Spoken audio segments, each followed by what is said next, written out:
আসসালামু আলাইকুম। আমি আজকে বানাইম নারিকেলের লাড়ু।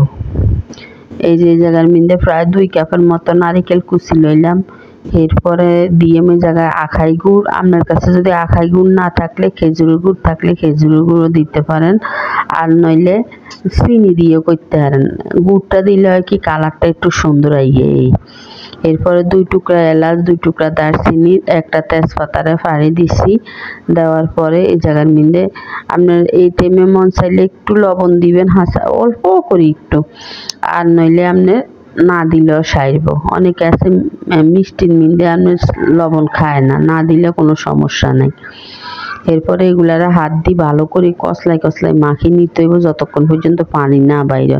এই যে আমার এটা রেডি হয়ে গেছে। এরপরে চুলায় চলে যাইয়াম, যাওয়ার পরে এগুলারে ভালো করে আপনার একটু লাটতে হইব। আমি এই পর্যায়ে আপনার লাটতে হইতেছি না, চুলাকার লড়তে আছে কড়াই লুটতেছে, আল্লাহ একটু লাড়া একটু আস্তে বসছে। এরপরে পানিটা যখন আপনার গুড়ের পানিটা যখন শুকাই দিব, নারকেলের পানি, এরপরে এগুলারে অনবরত আপনার শুধু লাড়ায় রাখতে হইব।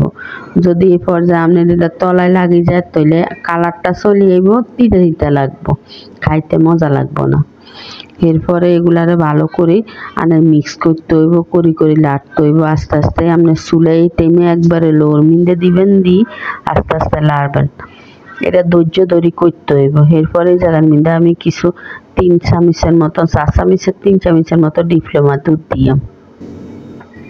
দুধটা দিলে হয় কি আপনার লাড্ডুর স্বাদটা বাড়ি যায়। এমনি তো আপনার নারিকেলের লাড্ডু মজা, এরপরে যদি কয়টা দুধের গুঁড়ি দেন দেখবেন দ্বিগুণ বাড়ি যায় স্বাদ। এরপরে এগুলারে ভালো করে মিক্স করতে হইব। আপনার কোনো দানা ভাব যেন নারিকেলের লগে না থাকে এরকমভাবে মিক্স করতে হইব। করতে করতে এক পর্যায়ে দেখবেন আপনার রেগুলার ফাঁক চলে আইব।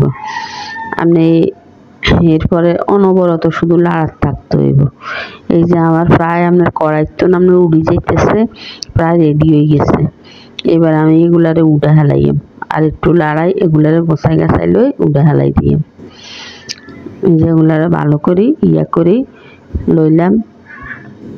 এরপরে আপনার এগুলারে এবার উডা হেলাই জানের ফালা।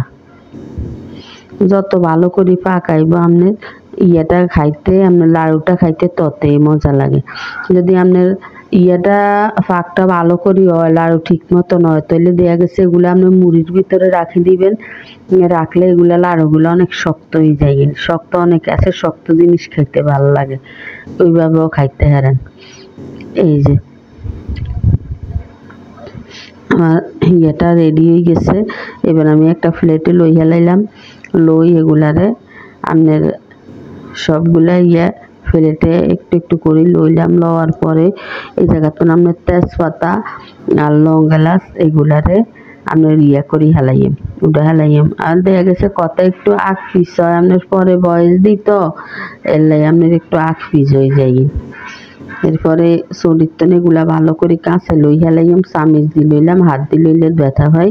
আর গরম তো এই পর্যায়ে অনেক গরম থাকে, আপনাদের একটু ঠান্ডা হইলে এরপরে লাড়ুগুলা বানাইন। আমি গরম গরম বানাইছি তাহলে হাতে ধরতে পারি না। এইভাবে গোল গোল করে লই, এরপরে এইভাবে হাতের তালুর মিন্দে লই। অনেকে আছে কয় ঘি দিতে, হাতে তেল দিত, কিচ্ছু দিতে হয় না। আপনার নারিকেলের একটা তেল আছে না, ওই তেলটা বাইর হয়ে যায়। বাইর হইলে আপনার হাতের মিন্দে হয়ে যায়, তেল আরও একটা ভাব হয়ে যায়। এরপরে আপনার এগুলা একটা একটা করে এইভাবে বানাই নিলাম। নেওয়ার পরে এই যে আপনার আবার আর একটা এলাচ চাইছি, এলাচটাও ফালাই দিলাম।